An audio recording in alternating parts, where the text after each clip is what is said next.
شروع اللہ کا نام لے کر جو بڑا مہربان نہایت رحم والا ہے۔ وہ جو نہایت مہربان ہے اسی نے قرآن کی تعلیم فرمائی، اسی نے انسان کو پیدا کیا، اسی نے اس کو بولنا سکھایا۔ سورج اور چاند ایک حساب مقرر سے چل رہے ہیں اور بوٹیاں اور درخت سجدہ کر رہے ہیں، اور اسی نے آسمان کو بلند کیا اور میزان عدل قائم کر دی کہ اس میزان میں حد سے تجاوز نہ کرو، اور انصاف کے ساتھ ٹھیک تولو اور تول کم مت کرو۔ اور اسی نے خلقت کے لیے زمین بچھائی، اس میں میوے اور کھجور کے درخت ہیں جن کے خوشوں پر غلاف ہوتے ہیں، اور اناج جس کے ساتھ بھس ہوتا ہے، اور خوشبودار پھول۔ تو اے گروہ جن و انس، تم اپنے پروردگار کی کون کون سی نعمت کو جھٹلاؤ گے؟ اسی نے انسان کو ٹھیکرے کی طرح کھنکھناتی مٹی سے بنایا اور جنات کو آگ کے شعلے سے پیدا کیا۔ تو تم اپنے پروردگار کی کون کون سی نعمت کو جھٹلاؤ گے؟ وہی دونوں مشرقوں اور دونوں مغربوں کا مالک ہے، تو تم اپنے پروردگار کی کون کون سی نعمت کو جھٹلاؤ گے؟ اسی نے دو دریا رواں کیے جو آپس میں ملتے ہیں، مگر دونوں میں ایک آڑ ہے کہ اس سے تجاوز نہیں کر سکتے، تو تم اپنے پروردگار کی کون کون سی نعمت کو جھٹلاؤ گے؟ ان دونوں دریاؤں سے موتی اور مونگے نکلتے ہیں، تو تم اپنے پروردگار کی کون کون سی نعمت کو جھٹلاؤ گے؟ اور جہاز بھی اسی کے ہیں جو سمندر میں پہاڑوں کی طرح اونچے کھڑے ہوتے ہیں، تو تم اپنے پروردگار کی کون کون سی نعمت کو جھٹلاؤ گے؟ جو مخلوق زمین پر ہے سب کو فنا ہونا ہے، اور تمہارے پروردگار ہی کی ذات جو صاحب جلال و کرم ہے باقی رہے گی۔ تو تم اپنے پروردگار کی کون کون سی نعمت کو جھٹلاؤ گے؟ آسمان اور زمین میں جتنے لوگ ہیں سب اسی سے مانگتے ہیں، وہ ہر روز کسی نہ کسی کام میں ہوتا ہے، تو تم اپنے پروردگار کی کون کون سی نعمت کو جھٹلاؤ گے؟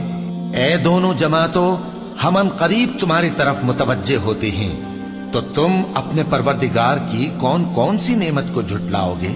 اے گروہ جن و انس، اگر تمہیں قدرت ہو کہ آسمان اور زمین کے کناروں سے نکل جاؤ تو نکل جاؤ، اور زور کے سوا تو تم نکل سکنے ہی کہ نہیں، تو تم اپنے پروردگار کی کون کون سی نعمت کو جھٹلاؤ گے؟ تم پر آگ کے شعلے صاف اور دھواں ملے چھوڑ دیے جائیں گے، تو پھر تم ان کا مقابلہ نہ کر سکو گے، تو تم اپنے پروردگار کی کون کون سی نعمت کو جھٹلاؤ گے؟ پھر جب آسمان پھٹ کر تیل کی تلچھٹ کی طرح گلابی ہو جائے گا تو وہ کیسا ہولناک دن ہوگا، تو تم اپنے پروردگار کی کون کون سی نعمت کو جھٹلاؤ گے؟ تو اس روز نہ تو کسی انسان سے اس کے گناہوں کے بارے میں پرسش کی جائے گی اور نہ کسی جن سے، تو تم اپنے پروردگار کی کون کون سی نعمت کو جھٹلاؤ گے؟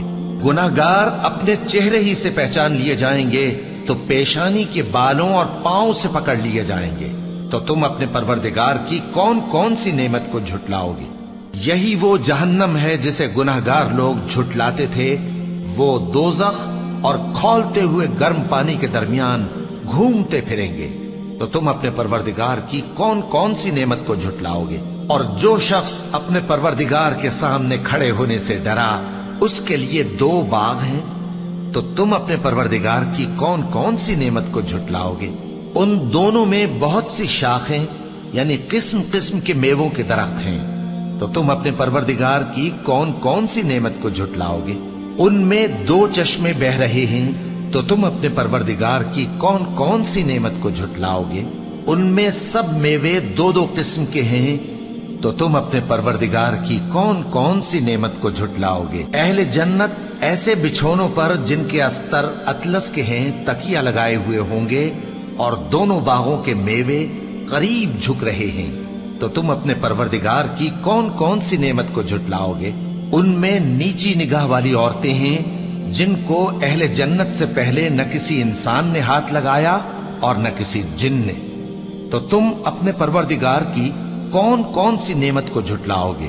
گویا وہ یاقوت اور مرجان ہیں، تو تم اپنے پروردگار کی کون کون سی نعمت کو جھٹلاؤ گے؟ نیکی کا بدلہ نیکی کے سوا کچھ نہیں ہے، تو تم اپنے پروردگار کی کون کون سی نعمت کو جھٹلاؤ گے؟ اور ان باغوں کے علاوہ دو باغ اور ہیں تو تم اپنے پروردگار کی کون کون سی نعمت کو جھٹلاؤگے؟ دونوں خوب گہرے سبز، تو تم اپنے پروردگار کی کون کون سی نعمت کو جھٹلاؤگے؟ ان میں 2 چشمے ابل رہے ہیں، تو تم اپنے پروردگار کی کون کون سی نعمت کو جھٹلاؤگے؟ ان میں میوے اور کھجوریں اور انار ہیں، تو تم اپنے پروردگار کی کون کون سی نعمت کو جھٹلاؤگے؟ ان میں نیک سیرت خوبصورت عورتیں ہیں، تو تم اپنے پروردگار کی کون کون سی نعمت کو جھٹلاؤگے؟ وہ حوریں ہیں جو خیموں میں محفوظ ہیں، تو تم اپنے پروردگار کی کون کون سی نعمت کو جھٹلاؤگے؟ ان کو اہل جنت سے پہلے نہ کسی انسان نے ہاتھ لگایا اور نہ کسی جن نے، تو تم اپنے پروردگار کی کون کون سی نعمت کو جھٹلاؤگے؟ سبز قالینوں اور نفیس مسندوں پر تکیے لگائے بیٹھے ہوں گے، تو تم اپنے پروردگار کی کون کون سی نعمت کو جھٹلاؤگے؟ اے نبی صلی اللہ علیہ وآلہ وسلم، تمہارا پروردگار جو صاحب جلال و کرم ہے، اس کا نام بڑا بابرکت ہے۔